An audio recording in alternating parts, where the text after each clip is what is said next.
प्रेरणा भन्नाले मैले मेरो पढाइ सकाएपछि मलाई चाहिँ अब केही न केही अब गर्नुपर्ने जस्तो चाहिँ मनमा लागिरहेको थियो। अब विभिन्न जबहरू गरेँ। अब जब गर्दाखेरि चाहिँ जस्तै आफूलाई त्यति च्यालेन्जेस चाहिँ मैले चाहिँ त्यति च्यालेन्जेस पाएन र अनि मैले चाहिँ कस्तो भयो भने काम मात्र गर्ने भन्दा पनि पढेको कुराले चाहिँ केही लाभदायक होस् भन्ने मेरो चाहना थियो। अनि त्यसपछि मैले अल्लोसरतिर आउन थालेँ। अल्लोसर आउँदाखेरि चाहिँ अनि अब जस्तै अब कामको सुरुमा मलाई पनि नेपालबाट आउँदाखेरि गाह्रो भएको थियो। अनि मैले चाहिँ यसो सोचेँ अब म पढेको मान्छेलाई त अब यस्तो गाह्रो हुन्छ भने अब यत्रो नेपालीहरू चाहिँ अल्लोसर गर्नु पर्यो अनि स्वाभाविकै उहाँहरूलाई त झन् गाह्रो हुन्छ भन्ने कुराले चाहिँ अब मेरो पढाइ प्लस पढाइले चाहिँ समाजलाई चाहिँ कम्युनिटीलाई चाहिँ केही टेवा पुगोस् भन्ने हिसाबले चाहिँ मैले चाहिँ व्यवसाय सुरु गरेको छु।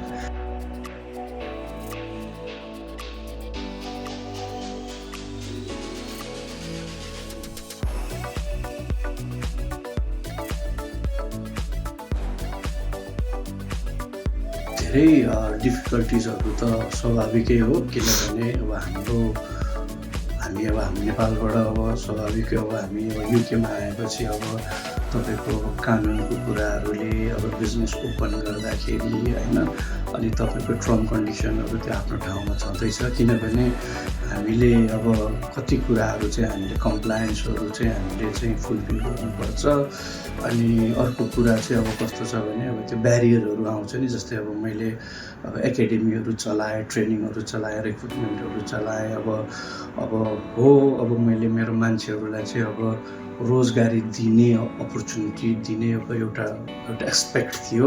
तर अब तपाईँको चाहिँ अब फेरि अब यता फेरि अब कम्पनीहरूमा पनि उनीहरूको आफ्नै रिक्वायरमेन्ट्सहरू हुन्छ। अब जस्तै त्यो रिक्वायरमेन्टलाई फुलफिल गर्दाखेरि चाहिँ अब बिचमा अब जस्तै अब अर्को कुरो अब ल्याङ्ग्वेज ब्यारियरको कुरा भयो, अन्डरस्ट्यान्डिङको कुरा भयो, कल्चरको कुराहरू भयो होइन। त्यसले पनि धेरै च्यालेन्जेसहरू अब के अरे रहिरह्यो। अब त्यसलाई चाहिँ हामीले अब इङ्ग्लिसको क्लासेसहरू होइन, अनि हामीले थप एडिसनल अब हामीले सर्भिसेसहरू दिएर उहाँहरूलाई मोटिभेट गरेर प्रिपेयर गरेर चाहिँ हामीले चाहिँ उहाँहरूलाई चाहिँ अब स्किल्सहरू डेभलप गराएर सर्टिफाइड गराएर चाहिँ हामीले चाहिँ काममा चाहिँ अब पठाइरहेको छौँ।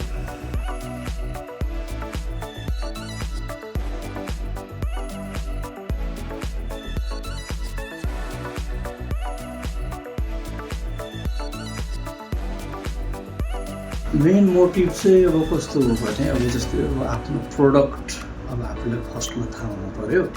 अब मैले मेरो स्ट्रेन्थ के छ होइन, अब मेरो कम्युनिटीको स्ट्रेन्थ के छ र यो अब सहर यो जस्तै यो युनाइटेड किङडमलाई अब यो वरपर के चाहिएको अब पहिला सुरु त्यसको त म्याचिङ हुनु पऱ्यो होइन। अनि त्यसरी सर सोच्दाखेरि चाहिँ मैले चाहिँ अब जस्तै हाम्रो नेप्लिज कम्युनिटीमा अब जस्तै अब अधिकांश अब युवाहरू चाहिँ अब सेक्युरिटीको जब गर्नुहुन्छ, अब महिलाहरू अब केयरको जब गर्नुहुन्छ। अनि त्यस कारणले चाहिँ मैले चाहिँ अब त्यो स्पेसिफिक त्यो फिल्डलाई चाहिँ मैले चाहिँ तपाईँको चाहिँ कस्तो छ भने म्याचिङ गर्ने आधारले चाहिँ उहाँहरूलाई चाहिँ लिएर चाहिँ उहाँहरूको स्ट्रेन्थलाई चाहिँ मैले चाहिँ चाहेको आवश्यकताले चाहिँ मैले कम्पनीहरूलाई चाहिँ कन्ट्याक्ट गरेर चाहिँ त्यो बिचमा जुन कमी कमजोरीहरूलाई चाहिँ मैले फुलफिल गरेर चाहिँ आवश्यकता चाहिँ परिपूर्ति गरेको छु।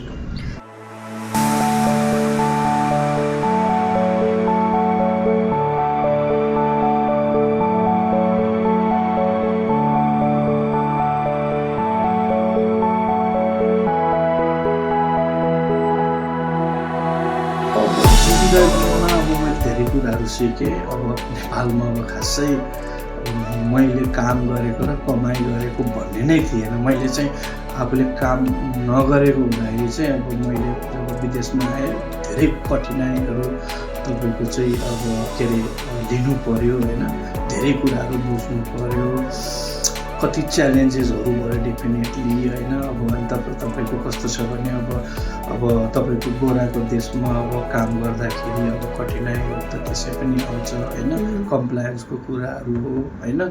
तर अब एउटा मेरो क्वालिफिकेसनको आधारले चाहिँ यो कन्ट्रीमा चाहिँ मैले चाहिँ अब योग्यता लिएको आधारले चाहिँ अनि अर्को मैले 10-15 वर्ष मैले अधिकांश समय चाहिँ मैले गोराको कम्पनीमा काम गरेको हुँदाले चाहिँ कति कल्चरहरू मैले त्यहाँबाट सिकेँ र कति व्यवस्थापनहरू त्यहाँबाट सिकेँ र बिस्तारै मैले त्यही सिकाएर भोगाइले चाहिँ मैले चाहिँ बिजनेसलाई चाहिँ आफ्नो बिजनेसमा चाहिँ मैले उतार्दै गएको छु।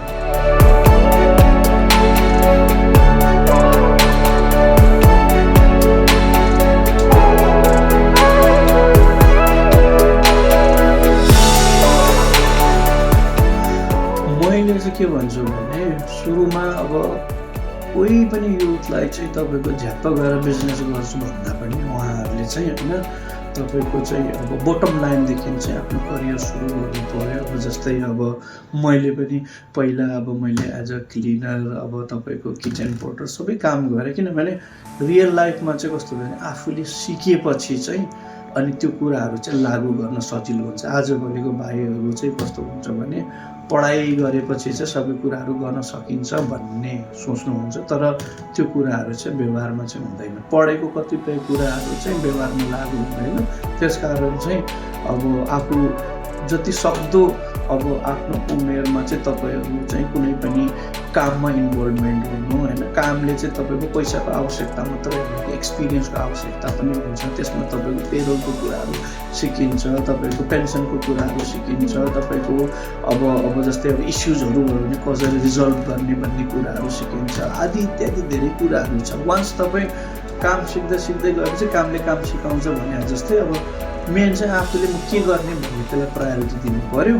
त्यो सम्बन्धी चाहिँ तपाईँको चाहिँ कामहरू सुरु गर्नु पऱ्यो। तपाईँले बेसिक होइन मुनिको कामहरू जानिसकेपछि चाहिँ तपाईँलाई कन्फिडेन्स भयो भने चाहिँ त्यसपछि चाहिँ कम्पनी खोल्दामा चाहिँ उत्तम र अनि तपाईँले चाहिँ एउटा सक्सेस पनि पाउन सक्नुहुन्छ।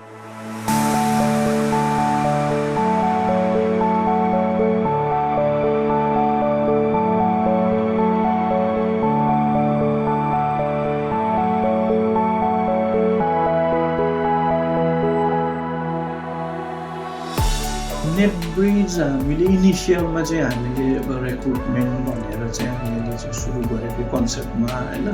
तर अघि नै भने जस्तै हामीलाई चाहिँ च्यालेन्जेसहरू आयो कि जस्तै ल्याङ्ग्वेजको ब्यारियरहरू अनि स्किल्सको सर्टेज, उहाँहरूलाई त्यो जुन चाहिने जस्तै इङ्ल्यान्डमा चाहिने चाहिँ जुन मान्यता जुन लेभलको चाहिँ त्यो कमजोरी भएको भएर चाहिँ हामीले त्यसपछि ट्रेनिङको चाहिँ हामीले कन्सेप्ट सुरु गऱ्यौँ। अहिले चाहिँ हाम्रो चाहिँ कस्तो छ भने ट्रेनिङमा चाहिँ हामीले चाहिँ के अरे जति पनि सेक्युरिटी अब अनि त्यसपछि तपाईँको केयरको अनि त्यसपछि हामीले यो लेबर ग्रिन कार्डको चाहिँ ट्रेनिङहरू गराउँछ। मान्छेहरूले चाहिँ अब हाम्रो जति नेपाली समुदायहरूले चाहिँ काइन्ड अफ एउटा एचिभ गर्नु क्वालिफिकेसन र बेसिक नलेज एचिभ गर्न सकेपछि चाहिँ हामीले चाहिँ उहाँहरूलाई चाहिँ हामीले चाहिँ काममा पठाइदिन्छौँ।